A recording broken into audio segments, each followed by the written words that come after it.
Hello friends, कैसे हैं आप सब। आज मैं आपको एक नई कहानी सुनाने जा रही हूँ जिसका नाम है इमोशनल अत्याचार। हमारा समाज बदल रहा है।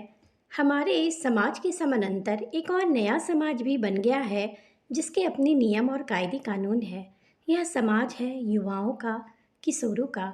इस so called modern technocrat awarded society के पास एक्सपोजर तो बहुत ज़्यादा है, पर इस एक्सपोजर को सकारात्मक दिशा देने वाला कोई नहीं।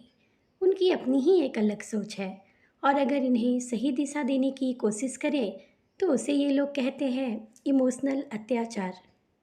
लगभग 40-42 साल की करिश्मा, जो एक बैंक में मैनेजर थी और वह भी इन युवाओं की बदलती सोसाइटी से थोड़ा खिन्न थे। वह अपने घर के डाइनिंग टेबल पर बैठकर शाम की चाय पी रही थी और थोड़ी उदास लग रही थी।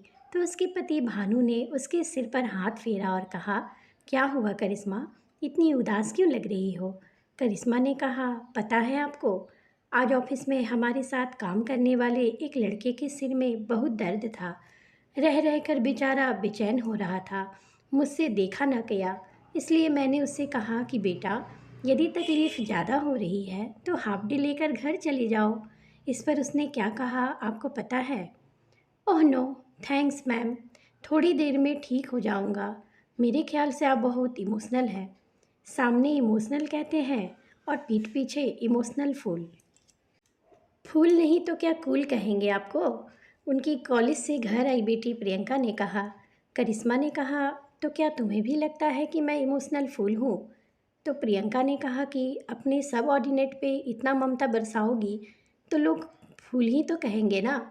बोलकर वह अपने कमरे में चली गई। अचानक करिश्मा को याद आया कि आज उसके 20 साल के बेटे आर्यन का टेस्ट था। वो उसके कमरे में गई और पूछी, आर्यन बेटा, पेपर कैसा हुआ? आर्यन ने उल्टा जवाब दिया, कैसा क्या हुआ, अच्छा ही हुआ। मम्मा, आपके जनरेशन का तो प्रॉब्लम ही यही है कि आप हर चीज़ को लेकर इमोशनल हैं। अब टेस्ट, एग्ज़ाम्स, यह भी कोई इमोशनल होने वाली चीज़ें हैं क्या? क्यों आप हमेशा फिल्मी माँ की तरह पूछने आ जाती हैं?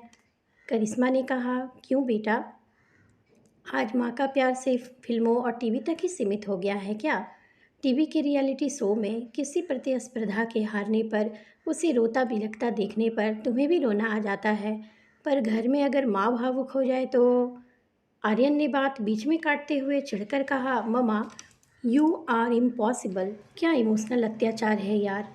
फिर वह भी घर से बाहर चला जाता है। थोड़ी देर बाद प्रियंका तैयार होकर और हाथ में एक बैग लेकर अपने कमरे से बाहर निकलती है और अपने पापा से कहती है, पापा, मैं 2 दिन के लिए अपने दोस्तों के साथ गोवा जा रही हूँ। करिश्मा ने कहा, कौन से दोस्तों के साथ? तो प्रियंका ने चिढ़कर कहा, माँ, आप प्लीज़ इन सब चीज़ों से दूर रहें, मैं जल्द ही वापस आ जाऊँगी। देखते ही देखते 2 दिन बीत गए और दरवाजे पर दस्तक हुई। करिश्मा ने दरवाज़ा खोला तो सामने प्रियंका को देखकर उसे गले से लगा लिया और कहा, तू ठीक तो है ना? प्रियंका ने कहा, माँ, आप तो ऐसे खुश हो रही हो जैसे मैं कारगिल की लड़ाई से जिंदा वापस लौटी हूँ। और वह अपने कमरे में चली गई। करिश्मा ने अपने पति से कहा, आपको नहीं लगता जनरेशन गैप आज गैप न रहकर आज कोई खाई या कुआं बन गई है? यदि हम इतने भी संवेदनशील नहीं रहे तो हम मशीन बन जाएंगे। ये बच्चे तो असंवेदनशील होते जा रहे हैं। इन्हें अपने उन गुणधर्मों को सहेज कर रखना चाहिए जो हमें जानवरों से अलग करती है। आज मुझे विज्ञान के रीजनिंग पावर पर गुस्सा आ रहा है, क्योंकि इसने हर चीज़ का कारण बता दिया है। यदि कोई रो रहा है या खुश है तो विज्ञान झट से बता देगा कि इसके पीछे कौन सा केमिकल रिएक्शन काम कर रहा है। विज्ञान हम इंसानों को बख्श क्यों नहीं देता? कितने अच्छे दिन थे वो, जब इंसानों की भावनाओं की नमी उनके चेहरे पर भी झलकती थी और आँखों से भी बहती थी। तब लोग इन आंसुओं का सम्मान भी करते थे। आज की पीढ़ी को ये मशीनी शिक्षा कहीं स्कूल कॉलेजेस से तो नहीं मिल रही, या फिर ये कोई विज्ञान का नया आविष्कार है जो मनुष्यों को मशीन बनाने में लगा है। अगर ऐसा होता रहा तो हम जैसे इमोशनल फूल्स सिर्फ वृद्धाश्रमों में दिखेंगे और घरों में रहेंगी ये मशीनें। भानु ने कहा, तुम इतना क्यों सोचती हो, सब ठीक है। बच्चे थोड़ी आज़ादी चाहते हैं जो हमें देनी चाहिए। वो दोनों बातें कर ही रहे होते हैं कि बाहर से आर्यन आया। वह बहुत डिस्टर्ब लग रहा था। वह सीधा अपने कमरे की ओर चला गया। करिश्मा ने उसे आवाज़ भी दिया पर वह अनसुना करके निकल गया। आर्यन बहुत टेंशन में लग रहा था। सभी उसे दरवाज़ा खोलने के लिए कह रहे थे। काफ़ी देर तक जब दरवाज़ा नहीं खुला तो भानु ने दरवाज़ा तोड़ दिया।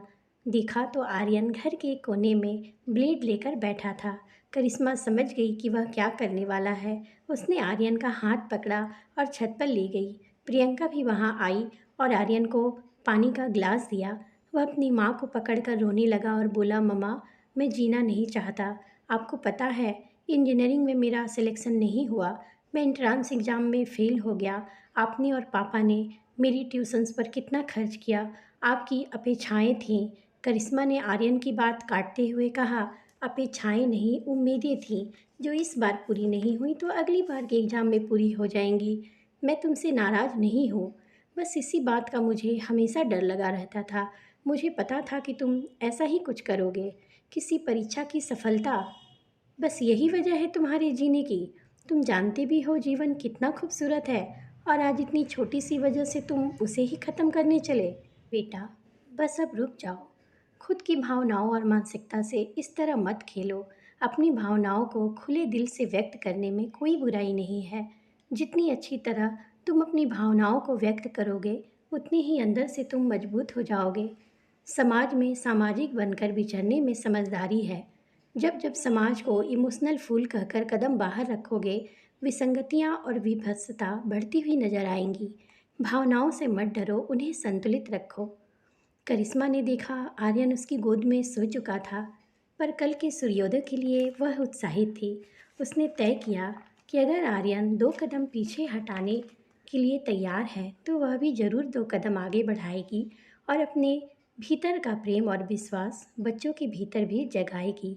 तो फ्रेंड्स, ये थी कहानी इमोशनल अत्याचार। धन्यवाद। तो फ्रेंड्स, कैसी लगी आपको मेरी ये कहानी? अगर आपको मेरी ये कहानी पसंद आई है तो प्लीज़ मेरे चैनल को लाइक करें, शेयर, कमेंट और सब्सक्राइब करें। Thank you friends.